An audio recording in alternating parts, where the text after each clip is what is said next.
창세기 39장. 요셉이 이집트로 끌려갔습니다.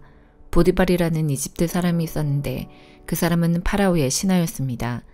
그 사람은 왕궁 경호대의 대장이기도 했습니다. 보디발이 요셉을 끌고 온 이스마엘 사람들에게서 요셉을 샀습니다.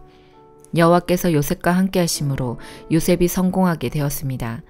요셉은 자기 주인인 이집트 사람 보디발의 집에서 살았습니다. 보디발은 여호와께서 요셉과 함께 계시다는 것을 알았습니다. 보디발은 여호와께서 요셉이 하는 일마다 성공하게 해주신다는 것을 알았습니다. 그래서 보디발은 요셉을 매우 좋아했습니다. 보디발은 요셉을 마음 놓고 믿을 수 있는 부하로 삼았습니다. 그는 요셉에게 집안일과 자기가 가진 모든 것을 맡겼습니다. 그래서 요셉은 집안일과 보디발이 가진 모든 것을 맡게 되었습니다. 그러자 여호와께서는 요셉으로 인해 보디발의 집에 있는 모든 사람들에게 복을 주셨습니다. 그리고 여호와께서는 보디발이 가진 모든 것, 집에 있는 것이나 들에 있는 모든 것에 복을 주셨습니다. 그리하여 보디발은 자기가 가진 모든 것을 요셉에게 맡겼습니다.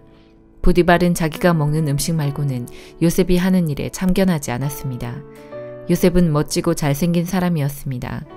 시간이 흐르자 주인의 아내가 요셉에게 점점 눈길을 주기 시작했습니다. 어느 날 주인의 아내가 요셉에게 말했습니다. 나와 같이 자자. 그러나 요셉은 거절했습니다. 요셉이 주인의 아내에게 말했습니다. 제 주인께서는 이 집의 모든 일을 저에게 맡기셨습니다. 주인의 집에는 저보다 높은 사람이 없습니다. 주인께서는 마님만 빼놓고 모든 것을 저에게 맡기셨습니다. 마님께서는 주인의 아내이기 때문입니다. 그런데 제가 어떻게 그런 나쁜 일을 할 수가 있겠습니까? 그것은 하나님께 죄를 짓는 일입니다. 주인의 아내는 요셉에게 매일 말을 건넸지만 요셉은 주인의 아내와 같이 자는 것은 말할 것도 없고 함께 있으려 하지도 않았습니다. 어느 날 요셉은 보통 때처럼 집으로 들어가서 일을 했습니다. 그러나 그 시간에 집에는 요셉밖에 없었습니다. 주인의 아내가 요셉의 옷자락을 붙잡고 말했습니다. 와서 나와 같이 자자. 그러나 요셉은 붙잡힌 옷을 남겨둔 채 집 밖으로 뛰쳐나갔습니다. 주인의 아내는 요셉이 옷을 남겨놓은 채 밖으로 뛰쳐나간 것을 보고 집에 있던 종들을 불러서 말했습니다. 내 남편이 우리를 창피스럽게 만들려고 저 히브리 노예를 데리고 왔나 보다. 저놈이 들어와서 나를 강간하려 했다. 내가 소리를 지르니까 저놈이 놀라서 도망쳤다. 저놈이 도망치다가 떨어뜨린 옷이 여기에 있다. 주인의 아내는 남편이 돌아올 때까지 요셉의 옷을 가지고 있었습니다. 그리고 남편에게 똑같은 이야기를 했습니다. 당신이 데리고 온 저 히브리 노예가 나를 강간하려 했어요. 그놈이 가까이 오길래 내가 소리를 질렀더니 이 옷을 버려두고 도망쳤어요. 요셉의 주인은 자기 아내가 요셉에 대해 하는 말을 듣고 매우 화가 났습니다. 그래서 보디발은 요셉을 붙잡아 감옥에 넣었습니다. 그 감옥은 왕의 죄수들을 넣는 곳이었습니다. 요셉은 감옥에서 살게 되었습니다. 하지만 여호와께서는 요셉과 함께 계셨으며 요셉에게 한결같은 사랑을 베푸셨습니다. 그래서 요셉을 간수장의 마음에 들게 하셨습니다. 간수장은 요셉에게 감옥에 있는 모든 죄수를 맡겼습니다. 요셉은 감옥에서 이루어지는 모든 일을 맡았습니다. 간수장은 요셉이 하는 일에 조금도 간섭하지 않았습니다. 그것은 여호와께서 요셉과 함께 계셨기 때문이었습니다. 여호와께서는 요셉이 무슨 일을 하든 성공하게 만드셨습니다. 마가복음 9장. 예수님께서 말씀하셨습니다. 내가 너희에게 진정으로 말한다. 여기 서 있는 사람 가운데서 몇 사람은 죽기 전에 하나님 나라가 권세 있게 오는 것을 볼 것이다. 6일 뒤에 예수님께서 베드로, 야고보 그리고 요한을 데리고 높은 산에 올라가셨습니다. 이 제자들 앞에서 예수님의 모습이 변하였습니다. 예수님의 옷이 하얗게 빛났습니다. 세상에 어떤 사람도 그렇게 희게 빨 수 없을 정도로 새하얗게 되었습니다. 엘리야가 모세와 함께 제자들 앞에 나타나 예수님과 더불어 말씀을 나누었습니다. 베드로가 예수님께 말했습니다. 선생님, 우리가 여기 있는 것이 좋겠습니다. 우리가 천막셋을 세우겠습니다. 하나는 선생님을 위해, 하나는 모세를 위해, 그리고 또 하나는 엘리야를 위해서입니다. 베드로는 무엇을 말하는지 알지 못했습니다. 왜냐하면 그들이 두려움에 빠져 있었기 때문입니다. 구름이 그들을 덮었습니다. 그리고 그 구름 가운데서 목소리가 들렸습니다. 이 사람은 내가 사랑하는 아들이다. 그의 말을 들어라. 그 즉시 제자들이 주위를 둘러보았습니다. 그러나 예수님 외에는 아무도 볼 수 없었습니다. 예수님께서 제자들과 함께 산 아래로 내려오시면서 인자가 죽은 자 가운데서 다시 살아나기 전까지는 그들이 본 것을 아무에게도 말하지 말라고 명령하셨습니다. 제자들은 아무에게도 말하지 않았습니다. 그러나 제자들은 죽은 자 가운데서 다시 살아난다는 것이 무슨 뜻인가 서로에게 물었습니다. 제자들이 예수님께 물었습니다. 어째서 율법학자들은 엘리야가 먼저 와야 한다고 말을 합니까? 예수님께서 대답하셨습니다. 엘리야가 먼저 와서 모든 것을 회복시킨다. 그런데 인자가 많은 고통을 받고 멸시를 받을 것이라고 기록된 것은 어찌 된 것이냐? 내가 너에게 말한다. 엘리야는 이미 왔다. 그런데 성경에 그를 두고 쓰여진 것처럼 사람들이 그를 자기들 마음대로 대했다. 예수님과 세 제자들이 나머지 다른 제자들에게 돌아왔을 때 이들은 많은 사람들에게 둘러싸여 몇몇 율법학자들과 논쟁을 벌이고 있었습니다. 모여있던 모든 사람들이 예수님을 보자 놀라워하며 예수님께 인사하러 달려왔습니다. 예수님께서 물으셨습니다. 율법학자들과 무엇 때문에 논쟁하고 있었느냐? 무리 중에 한 사람이 대답했습니다. 선생님, 더러운 귀신이 들려서 말을 못하는 제 아들을 데리고 왔습니다. 그 귀신이 아들을 사로잡으면 아이가 땅에 넘어집니다. 그러면 입에 거품을 물고 이를 갈면서 몸이 뻣뻣해집니다. 제가 제자들에게 귀신을 쫓아달라고 했는데 하지 못하였습니다. 예수님께서 대답하셨습니다. 이 믿음 없는 세대여, 내가 얼마나 너희와 함께 있어야 하느냐? 내가 너희를 얼마나 더 두고 보아야 하느냐? 그를 내게로 데리고 와라. 제자들이 소년을 예수님께 데리고 왔습니다. 악한 귀신이 예수님을 보자마자 소년에게 경련을 일으켰습니다. 소년은 넘어져서 입에 거품을 물며 땅에 나뒹굴었습니다. 예수님께서 그 소년의 아버지에게 물으셨습니다. 이렇게 된 지가 얼마나 되었느냐? 어려서부터입니다. 귀신이 자주 아이를 죽이려고 불속이나 물속에 내던지기도 하였습니다. 할 수만 있다면 불쌍히 여기시고 도와주십시오. 예수님께서 그에게 말씀하셨습니다. 할 수만 있다면이 무슨 말이냐? 믿는 사람에게는 모든 것이 가능하다. 소년의 아버지가 즉시 소리쳤습니다. 제가 믿습니다. 제 믿음 없는 것을 도와주십시오. 예수님께서 많은 사람들이 달려와 모여드는 것을 보시고 더러운 귀신을 꾸짖으셨습니다. 이 듣지 못하고 말 못하게 하는 귀신아, 내가 너에게 명령한다. 소년에게서 나와 다시는 들어가지 마라. 더러운 귀신은 소리를 지르고 소년에게 경련을 일으키게 하고 나갔습니다. 소년은 마치 시체처럼 되었습니다. 그래서 사람들이 죽었다라고 말했습니다. 그러나 예수님께서 손을 잡고 일으키자 소년이 일어났습니다. 예수님께서 집으로 들어가셨을 때 제자들이 조용히 여쭈었습니다. 어째서 우리는 내쫓지 못했습니까? 예수님께서는 이런 종류의 귀신은 오직 기도로만 쫓아낼 수 있다고 대답하셨습니다. 예수님과 제자들이 그곳을 떠나 갈릴리를 지나가셨습니다. 예수님께서는 이것을 알리기를 꺼려하셨습니다. 예수님께서 제자들을 가르치셨습니다. 인자가 사람들의 손에 넘겨질 것이고 그들은 인자를 죽일 것이다. 그러나 죽은 지 3일 뒤에 다시 살아날 것이다. 그러나 제자들은 이 말씀을 이해하지 못했습니다. 그리고 예수님께 묻기를 두려워했습니다. 예수님과 제자들이 가버나움으로 갔습니다. 예수님께서 집에 계실 때 제자들에게 물으셨습니다. 너희가 오는 길에 무엇을 두고 논쟁을 벌였느냐? 제자들은 잠잠했습니다. 왜냐하면 그들이 자기들 중에서 누가 가장 높은가를 두고 길에서 다투었기 때문입니다. 예수님께서는 앉으셔서 12제자를 부르셨습니다. 그리고 말씀하셨습니다. 누구든지 첫째가 되려면 다른 모든 사람보다 나중이 되어야 하고 모든 사람의 종이 되어야 한다. 그리고 한 어린이를 데려와 제자들 가운데 세우셨습니다. 그 아이를 팔에 안으시고 말씀하셨습니다. 누구든지 내 이름으로 이런 어린이 하나를 받아들이면 나를 받아들이는 것이다.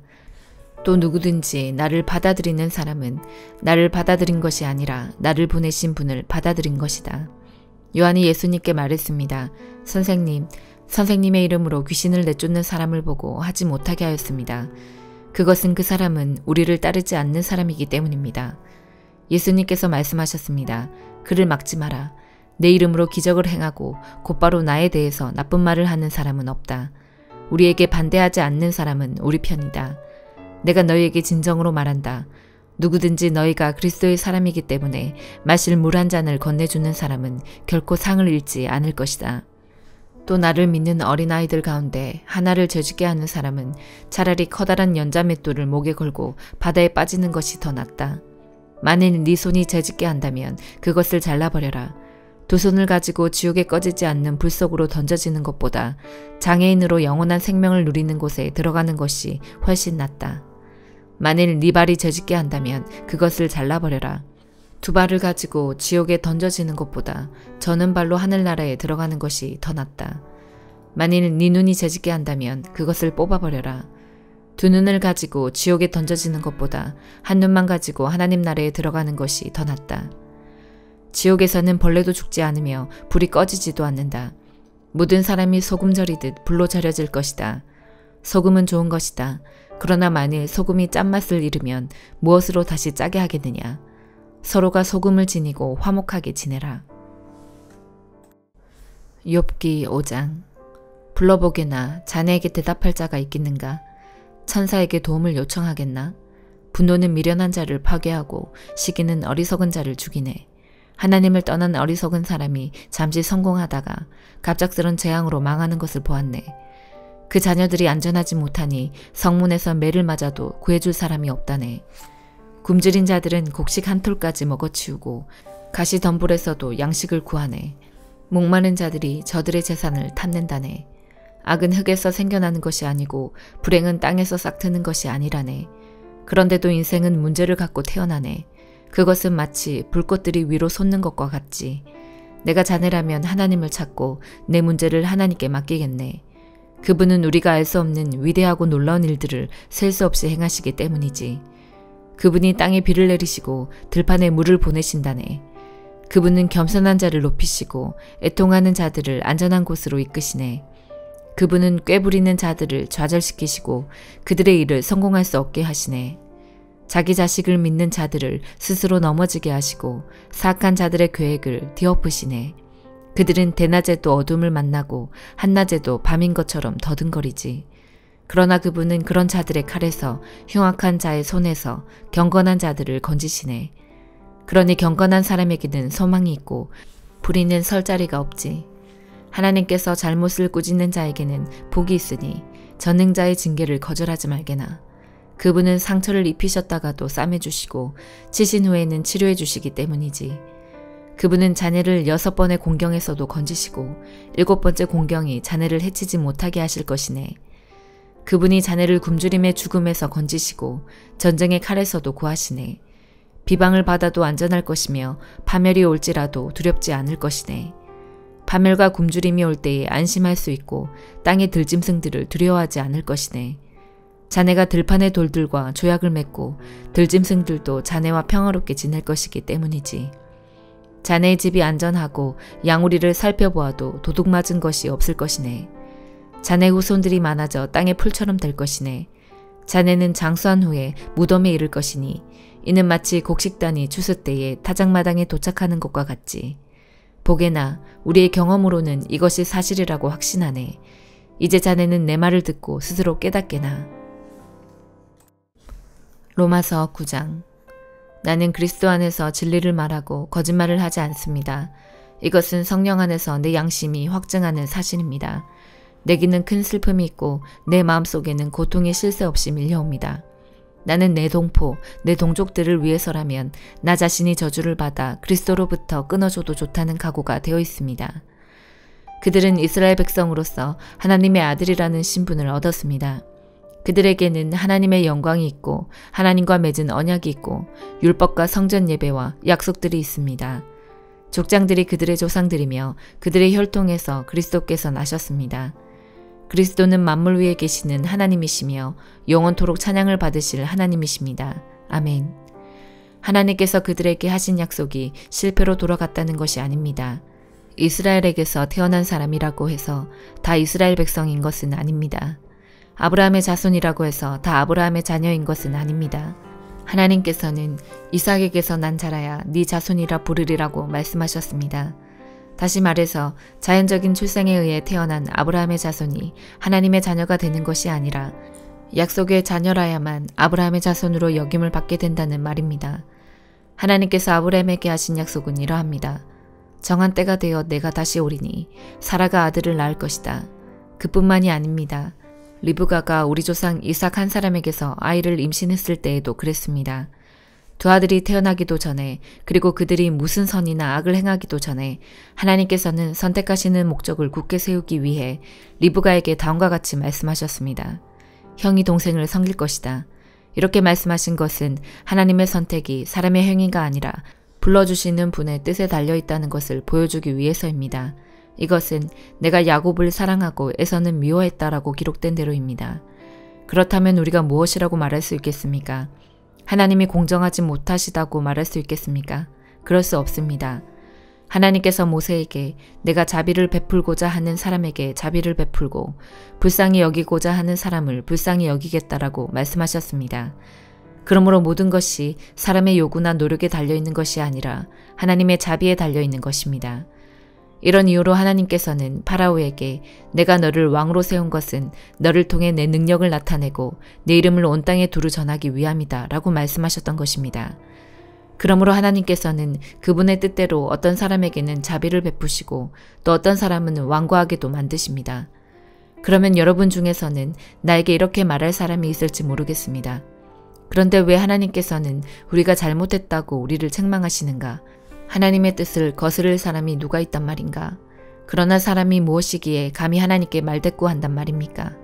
토기 그릇이 자기를 만든 사람에게 나를 왜 이렇게 만들었소? 라고 말할 수 있습니까? 토기 그릇을 만드는 사람이 똑같은 진흙으로 귀하게 사용할 그릇과 천하게 사용할 그릇을 만들 권한이 없단 말입니까? 하나님께서 진노를 나타내시고 그분의 능력을 사람들에게 알리시기를 원하셨으면서도 멸망받기로 되어 있는 진노의 그릇들을 인내로써 참아주셨다면 어쩌겠습니까? 또한 하나님께서 그렇게 하신 것이 영광에 들어가도록 미리 준비하신 자비의 그릇들에게 그분의 풍성한 영광을 알게 하기 위해서였다면 어쩌겠습니까? 하나님께서 부르신 자비의 그릇이 바로 우리들입니다. 유대인 중에서만 부르신 것이 아니라 이방인들 중에서도 부르셨습니다. 호세아의 글에도 이런 말씀이 있습니다. 내 백성이 아니라고 말했던 사람을 내 백성이라 부르겠고 내가 사랑하지 않았던 사람을 사랑하겠다. 그리고 이런 말씀도 있습니다. 너희는 내 백성이 아니라고 그들에게 말한 그곳에서 그들은 살아계신 하나님의 아들이라고 불리게 될 것이다. 또한 이사야는 이스라엘에 관해 이렇게 외쳤습니다. 이스라엘 자손들의 수가 바닷가의 모래처럼 많을지라도 남은 자만 구원을 얻을 것이다. 주님께서 약속하신 말씀을 이 땅에서 신속하고 철저하게 이루실 것이다. 또 일찍이 이사야가 이렇게 예언한 것과 같습니다. 만군의 주님께서 우리에게 후손을 남겨두지 않으셨다면 우리는 소돔처럼 되고 고모라처럼 되었을 것이다. 이러한 사실에 대해 우리가 뭐라고 말하겠습니까? 의를 추구하지 않았던 이방인들이 믿음에서 나오는 의를 얻었습니다. 그러나 이스라엘은 의의 율법을 추구했지만 그것을 얻지 못했습니다. 왜 얻지 못했을까요? 그것은 그들이 믿음에서 나오는 의를 추구한 것이 아니라 그 의가 마치 행위에서 나오는 것으로 생각하고 의를 추구했기 때문입니다. 그래서 그들은 걸림돌에 걸려 넘어지고 말았습니다. 성경에 보아라, 내가 시온의 사람들의 발에 부딪히게 하는 돌과 사람들을 걸려 넘어지게 하는 바위를 놓으리니 그를 믿는 사람은 부끄러움을 당하지 않을 것이다 라고 기록된 것과 같습니다. 아멘.